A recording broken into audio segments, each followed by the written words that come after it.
17 June সন্ধ্যায় কলসকাঠি নিবাসী মোহাম্মদ আবুল হোসেন হাওলাদারের স্ত্রী আসমা বেগমকে দুর্বৃত্তরা নৃশংসভাবে হত্যা করেছে। এই হত্যার 2 আসামি গ্রেপ্তার হয়েছে ইতিমধ্যে। বাদবাকি আসামিদেরকে গ্রেপ্তার করে দৃষ্টান্তমূলক শাস্তি অর্থাৎ আইনের সর্বোচ্চ শাস্তির আমরা দাবি জানাচ্ছি। প্রশাসনের কাছে, আইনের কাছে আমরা বিচারের দাবি জানাই, যাতে অতি দ্রুত এদেরকে গ্রেপ্তার করে আইনের আওতায় আনা হয় এবং সর্বোচ্চ শাস্তি বিধান করা হয়।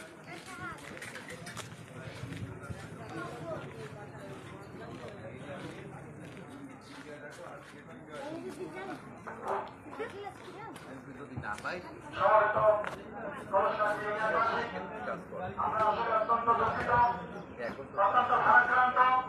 আপনারা সবাই জানেন 17 জুন কলসকাঠিতে একটি নৃশংস হত্যাকাণ্ড সংঘটিত হয়েছে। এই হত্যাকাণ্ড ঘটার পরে এই কলসকাঠিবাসী আজকে আতঙ্কিত। তারা সকলে আজকে ভয়ে আছে, ভীতি সন্ত্রস্ত। তাদের প্রত্যেকের জীবন আজকে শঙ্কিত। সকলেই ভয়ে রাত্রি যাপন করছে। তাদেরকে তখন হত্যা করা হয়। এই জন্য কলসকাঠিবাসী আমরা এখানে সকলে মিলে আজকে ঐক্যবদ্ধ হয়েছি।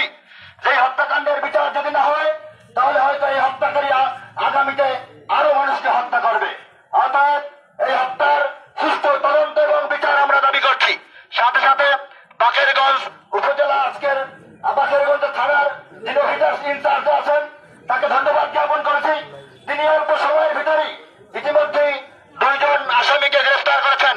আমরা এরপরে এই মামলার যিনি দায়িত্বপ্রাপ্ত আছেন রফিকুল ইসলাম সাহেব, তাকেও ধন্যবাদ জ্ঞাপন করছি। তিনি অত্যন্ত অক্লান্ত পরিশ্রমের মাধ্যমে তিনি 2 জন আসামিকে গ্রেফতার করতে সক্ষম হয়েছেন। অতএব আমরা আরো দাবি জানাচ্ছি, এই আসামি কি ধরলে হবে না। এই হত্যাকাণ্ডের সাথে আরো যারা জড়িত রয়েছেন, যারা তাদেরকে গ্রেফতার করতে হবে। আইনের সর্বোচ্চ শাস্তি বিধান মৃত্যুদণ্ড।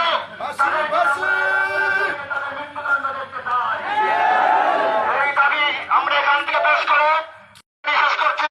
ফাঁসি ফাঁসি ফাঁসি চাই।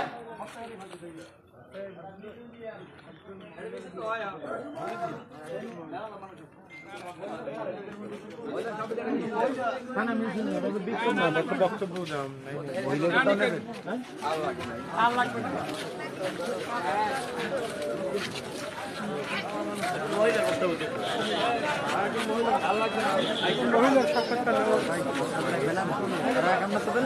নতুন আপডেট জানতে চোখ রাখুন নিউজ গ্রাম বাংলা ফেসবুক পেজে।